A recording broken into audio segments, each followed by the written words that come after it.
سورہ بقرہ کی آیت نمبر 177 ہے۔ اس آیت مبارکہ کو حکمت قرآن کا بہت بڑا ذخیرہ کہا جاتا ہے۔ اس آیت میں تمام نیکیوں کا تصور جو ہے وہ اکٹھا کر دیا گیا ہے۔ ایک نیکیوں کا ظاہری مفہوم ہوتا ہے اور ایک نیکی کا باطنی مفہوم ہوتا ہے، گویا کہ جیسے ایک جسم اور ایک روح ہوتی ہے، تو ان دونوں کا کمبینیشن جو ہے ہمیں اس آیت مبارکہ میں نظر آتا ہے۔ کون سی نیکی پہلے کی جائے، کون سی بعد میں کی جائے، نیکیوں میں بیلنس کیسے رکھا جائے، نیکیوں کا معیار کیا ہو، اور ایون یہ کہ نیکیوں کا مقدار کیا ہو، وہ بھی کتنی ہونی چاہیے، یہ سب جو ہے وہ اس آیت مبارکہ میں ڈسکس کیا جاتا ہے۔ لہٰذا ہم جب اس آیت مبارکہ کو دیکھتے ہیں تو اس کا پہلا حصہ جو ہے وہ ایمانیات کے اوپر ہے۔ سب سے پہلے جو اس لفظ آیت مبارکہ میں آتا ہے کہ لیس البر، کہ نیکی یہ نہیں ہے۔ بر جو ہے ہم نے جیسے پہلے بیان کیا کہ یہ ساحل کو کہا جاتا ہے، اور اس کے اندر جو کانسیپٹ ہے وہ یہ ہے کہ نیکی کے اندر سکون ہوتا ہے، اطمینان ہوتا ہے۔ ساحل میں جو ہوتا ہے انسان کو دوام ہوتا ہے، انسان جو ہے اسٹیبل حالت میں آ جاتا ہے، تو گویا کہ بر کو یہاں پہ ساحل کے ساتھ بیان کر کے یوں بیان کیا گیا ہے کہ نیکی کے اندر استقامت ہوتی ہے۔ انسان سمندر کے اندر جب ہوتا ہے تو گویا کہ وہ ہچکولوں میں ہوتا ہے، اوپر نیچے ہوتا رہتا ہے، بیلنس نہیں ہوتا ہے، تو گناہ کے اندر ایسی بے چینی، ایسی بے سکونی ہوتی ہے، اور نیکی کے اندر ساحل جیسا سکون ہوتا ہے۔ تو پہلا تو خوبصورت کانسیپٹ جو ہے وہ بر کے ساتھ یہ دیا جاتا ہے۔ پھر اس کے بعد کہ ان تولوا وجوہکم قبل المشرق والمغرب، کی نیکی یہ نہیں ہے کہ تم اپنے چہروں کو جو ہے مشرق کی جانب پھیر دو یا مغرب کی جانب پھیر دو۔ گویا کہ آیت مبارکہ کے اس حصے میں ڈائریکشن کی بات کی جا رہی ہے کہ اصل بات کیا ہے کہ آپ کا رخ کس طرف ہے، آپ کا مقصد کیا ہے، آپ کی ڈائریکشن کس طرف ہے۔ مشرق اور مغرب کی جانب چہرے پھیرنے کا تعلق تو نماز کے ساتھ بھی نظر آتا ہے، تو گویا کہ ایک نماز کا ظاہری مفہوم ہوتا ہے اور ایک نماز کا باطنی مفہوم ہوتا ہے۔ ظاہری مفہوم تو یہ ہے کہ کتنی رکعات ہیں اور کہاں رکوع کرنا ہے، کہاں سجدہ کرنا ہے، کیا فرائض ہیں، کیا واجبات ہیں، یہ نماز کی ایک فزیکل شکل ہے۔ لیکن اصل جو نماز ہے اس کا مقصد کیا ہے کہ وہ آپ کو بے حیائی سے روکتی ہے، وہ آپ کو اللہ تعالیٰ کی ذات کے ساتھ کنیکٹ کرتی ہے۔ تو اصل میں صرف رخ پھیر دینے والی بات نہیں ہوتی، اصل یہ بات ہوتی ہے کہ ہمیں ہماری عبادات سے کیا مل رہا ہے۔ پھر اس کے بعد آیت مبارکہ کے پہلے حصے میں جو ہے وہ ایمانیات کی بات کی گئی ہے کہ کسی بھی نیکی کی بنیاد جو ہوتی ہے وہ انسان کے ایمان کے اوپر ہوتی ہے۔ ایمان گویا کہ بیج کی طرح ہے اور اعمال جو ہوتے ہیں اس کی فصل اور اس کے ثمر کی طرح ہوتے ہیں۔ لہذا سب سے پہلی نیکی یہ ہے کہ ہم اللہ تعالیٰ کی ذات کے اوپر ایمان لے کر آئیں۔ جس انسان کا ایمان جتنا زیادہ خوبصورت ہوگا اس کے اعمال بھی اتنے ہی زیادہ خوبصورت ہوں گے۔ لہٰذا سب سے پہلی محنت جو انسان نے کرنی ہوتی ہے وہ اپنے ایمان کے اوپر کرنی ہوتی ہے۔ پھر لفظ ایمان جو ہے یہ امن سے ہے، ایک ظاہری امن ہوتا ہے کہ میری ذات سے ہر شخص کو جو ہے وہ امن نصیب ہو۔ میں جہاں کہیں بھی ہوں، چاہے میں گھر میں ہوں یا باہر میں ہوں، اپنے ادارے میں ہوں، میری ذات سے ہر بندہ جو ہے، میرے آس پاس کا ماحول جو ہے وہ پرامن رہنا چاہیے۔ اور ایک باطنی امن ہوتا ہے کہ مومن جو ہوتا ہے وہ باطنی طور کے اوپر پرسکون ہوتا ہے، اور جو انسان اندر سے جتنا زیادہ پرسکون ہوتا ہے اس کے آس پاس بھی اتنا ہی زیادہ سکون ہوتا ہے۔ لہٰذا پہلی چیز جو ہے وہ ایمان کا حاصل کرنا ہے۔ اور اس کے بعد دوسرا عمل فرمایا کہ والیوم الآخر، کہ ہمارا آخرت کے دن کے اوپر ایمان ہو، کیونکہ ہمارا ایمان اس وقت تک مکمل نہیں ہو سکتا جب تک کہ ہمارے ایمان کا تعلق آخرت کے ساتھ نہ ہو۔ ہم جو کچھ بھی دنیا میں اچھا یا برا کر رہے ہیں، اگر ہم نے اس کی کوئی جواب دہی نہیں دینی یا اس کا کوئی صلہ اگر ہم نے نہیں لینا، اور اگر کوئی آخرت نہیں ہے تو پھر یہ سارے اعمال ہی بیکار ہو جاتے ہیں۔ اس سے آخرت کا تصور جو ہے ہمارے دین میں بہت اہم ہے۔ والملائکۃ والکتاب، اور اس کے بعد ہمارا ایمان کہ جو ہمارے پاس علم آیا ہے وہ انہی فرشتوں کے ذریعے آیا ہے، اور فرشتے ہمارے پاس کیا لے کر آئے ہیں؟ کتاب لے کر آئے ہیں۔ والنبیین، اور پھر ان کتابوں میں جو نبیین کو بتایا گیا ہے، انبیاء کو بتایا گیا کہ وہ کس طریقے سے اپنا ایمان بناتے تھے، اعمال کرتے تھے، یہ ساری رہنمائی ہمیں کہاں سے لینی ہے؟ ان ذرائع سے لینی ہے۔ لہٰذا ہمیں پہلے اپنا تعلق جو ہے وہ ایمانیات کے ساتھ مضبوط کرنا ہوگا۔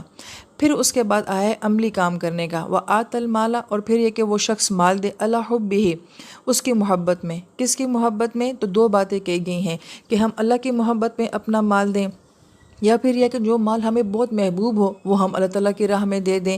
تو گویا کہ مال کا دینا، ذوی القربہ، پھر اپنا مال سب سے پہلے کس کو دینا ہے؟ تو قربہ، جو آپ کے قریب کے لوگ ہیں، آپ کی فیملی کے لوگ ہیں، آپ کے خاندان کے لوگ ہیں، آپ کی برادری کے لوگ ہیں، پھر آپ کے محلے کے لوگ ہیں۔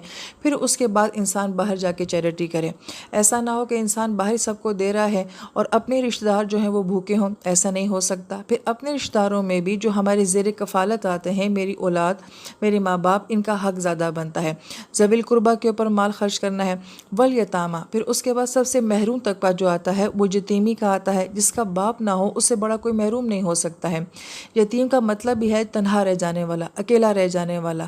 تو جن کے والدین نہیں ہوتے وہ بچے دنیا میں اکیلے رہ جاتے ہیں. ان کو سب سے زیادہ جو ہے ہماری اخلاقی، نفسیاتی اور مالی سپورٹ کی ضرورت ہوتی ہے. پھر یتیموں کا حق ادا کریں، اور اس میں بھی جو آپ کے خاندان کے یتیم ہوں ان کو پہلے دیکھا جائے اور اس کے بعد باہر کے یتیموں کو. والمساکین، اور اس کے بعد مسکین جو کہ سکن سے ہے. سکن کا مطلب ہوتا ہے ساکن ہو جانا، رک جانا. یہ لوگ غریب نہیں ہوتے مگر کسی سچویشن، حالات، پریشانی، مشکل کی وجہ سے جو ہے ہو سکتا ہے کہ وہ سٹک ہو جائیں، وہ رک گئے ہوں، وہ سٹاپ ہو گئے ہوں، وہ کام نہ کر سکتے ہوں. جیسے کہ ابھی کووڈ کا زمانہ تھا تو اچھے خاصے لوگ بھی جو ہیں اس سچویشن میں اسٹک ہو گئے تھے. کوئی بندہ اچانک ایکسیڈنٹ کا شکار ہو جائے اور وہ معذور ہو جائے، بڑھاپا آ جائے، کوئی ایسی بیماری آ جائے کہ انسان نہ کما سکے، تو بظاہر ہو سکتا ہے وہ کہیں سے غریب نہ ہو مگر وہ اس وقت نہیں کما پا رہا، یا کسی کو اپنے کاروبار کی سپورٹ کے لیے کچھ چاہیے اور اس کے پاس اگر نہیں ہے تو گویا کہ وہ اسٹک ہوا ہے. کسی کے پاس قرضہ بہت زیادہ ہو گیا ہے اور وہ قرضے کے بوجھ کے تلے ایسا دب رہا ہے کہ وہ نہیں کمانے کے لائق ہو رہا. یہ ساری سچویشن جس میں کوئی بھی انسان جو ہے وہ ساکن ہو جائے، رک جائے، ایسے انسان کو بھی سپورٹ کرنا چاہیے. وابن سبیل، اور مسافر، کیونکہ مسافر جب سفر کی حالت میں ہوتا ہے، اپنے گھر، اپنی وراثت، اپنے عہدے، ہر چیز سے بہت دور ہوتا ہے، تو گویا کہ وہ بھی قابل سپورٹ ہوتا ہے. بس سائلین، اب سائلین میں ہر طرح کے مانگنے والے آ جاتے ہیں جو کسی بھی وجہ سے مانگنے کے لیے مجبور ہو جائیں. چاہے ہو سکتا ہے وہ سپورٹ مانگ رہے ہوں، چاہے وہ اخلاقی سپورٹ کیوں نہ مانگ رہے ہوں، ہو سکتا ہے کہ وہ اپنا 90% کام کر چکے ہوں، صرف 10% جو ہے وہ آپ کی سپورٹ چاہیے ہو، کوئی اچھی سفارش چاہیے ہو، کسی قسم کا کوئی مشورہ چاہیے ہو، یا راستہ کسی کو گائیڈ کر دینا. کسی بھی طرح کی سپورٹ جو ہے وہ سائلین کے اندر آ سکتی ہے. اور پھر رکاب، اور وہ جو قیدی ہوتے ہیں. رکاب لفظ جو ہے رقبہ سے ہے، اور رکب جو ہے وہ گردن کے پچھلے حصے کو کہا جاتا ہے، اور چونکہ غلام کو گردن کے پچھلے حصے سے پکڑا جاتا تھا، جیسے کہ آج بھی قیدیوں کو جو ہے وہ گردن کے پچھلے حصے سے پکڑا جاتا ہے، تو اس مناسبت سے جو ہے ان کو رکب کہا جاتا ہے. پہلے زمانے میں غلام ہوتے تھے. آج ہم یہ دیکھ لیں کہ جو کہ جیل کے اندر غلط کیسز میں پھنسے ہوئے قیدی ہیں، کوئی ان کی ہیلپ کر سکے، کوئی قرضے کا قیدی ہوا ہوا ہے، جو کسی سچویشن میں قید ہوا ہوا ہے، اور جب کوئی کسی ایسے بوجھ میں قید ہوا ہے جس کی وجہ سے اس کی گردن جو ہے بالکل جھک کے رہ گئی ہے، تو ہمیں اپنے معاشرے میں آج کے دور کے لحاظ سے رکاب دیکھنا پڑے گا کہ کون سے قیدی. جب یہ عملی کام ہے تو اس کے بعد وہ اقام الصلاۃ، پھر اس کے بعد کہا گیا ہے کہ نمازوں کا قائم کرنا، وہ آت الزکاۃ، اور زکوٰۃ کا دینا. اب یہاں پر عبادات کو بعد میں ذکر کیا گیا، اعمال کو پہلے ذکر کیا گیا ہے. اس کی وجہ یہی ہے کہ اچھی عبادات اچھے اعمال کا ذریعہ بنتی ہیں، اور اچھے اعمال اچھی عبادات کے ذریعے جو ہیں وہ قبول ہوتے ہیں.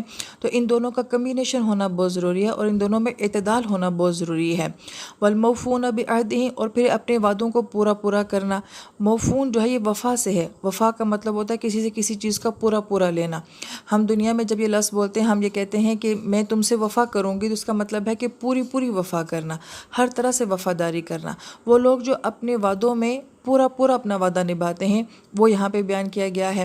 اب یہ وعدے جو ہیں وہ اللہ تعالیٰ کی ذات کے ساتھ کیے گئے ہوں، یا جو ہمارے زواجی تعلقات ہوتے ہیں، میاں بیوی کا بھی ایک وعدہ عہد ہوتا ہے، ہمیں رشتوں میں جو وعدے کرتے ہیں وہ، یا پھر وہ سارے کانٹریکٹ جو ہم کسی ادارے کے ساتھ کرتے ہیں، کسی شخص کے ساتھ کرتے ہیں، ہر طرح کا عہد جو ہے وہ اس میں شامل ہے. اذا عہدوا، کہ جب کبھی بھی وہ عہد کریں گے اپنے عہد کو ضرور پورا کریں گے. والصابرین، یہ اس میں فاعل کے اوپر آیا ہے کہ مسلسل صبر کرنے والے لوگ. فی البأساء، بأس کہا جاتا ہے کہ جب سخت جنگی حالات ہوں، مشکل حالات ہوں، ٹائم بہت سخت چل رہا ہو. اور والضراء، اس سے مراد ہوتا ہے کہ اندرونی کمزوری، صلاحیت کی کمی، مالی حالات کی تنگی. تو جو گویا کہ ہر طرح کے حالات میں جو ہیں وہ صبر کرنے والے ہوتے ہیں. وحین الباس، اور عین لڑائی کے وقت میں، کہ جب عین مشکل وقت میں ہم گزر رہے ہوں، اس وقت میں وہ لوگ جو صبر کرنے والے ہوتے ہیں وہ لوگ کہا گیا ہے. اولئک الذین، اور یہاں پہ یہ بات ضروری ہے سمجھ لینا کہ صبر کا مطلب یہ نہیں ہوتا کہ سہنا. اس کا مطلب یہ ہے کہ مشکل حالات چل رہے ہیں، چاہے وہ جنگی حالات ہیں، اجتماعی حالات خراب ہیں، انفرادی حالات خراب ہیں، حالات کا مقابلہ کرنا، بے بس نہیں ہو جانا، محنت اور کوشش کرنا چھوڑنا نہیں، بلکہ ان کو فیس کرنا، یہ یہاں پہ کہا گیا ہے. اولئک الذین صدقوا، تو یہی وہ لوگ ہیں جنہوں نے اپنی بات کو سچ کر دکھایا.